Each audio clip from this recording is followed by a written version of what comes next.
त्या सरावाने कुठले वाद्य पटापट वाजवता येतं. सारेगममध्ये असं वाजू शकतो.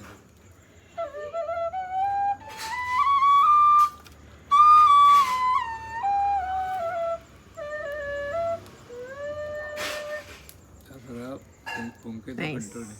पुंके झाली. माझं वर्ष 83 वर्ष आहे. बाप रे. 20 वर्षे बासरी घेतली आणि अजून टिकली बघा. तर हा भाग जो आहे ना तो नेहमी ओला होतो तोंडाचा. तर हा जास्त खराब होतो. तो खराब झाला नाही, कोणी आपटली नाही, काही नाही, पडली नाही म्हणून टिकली.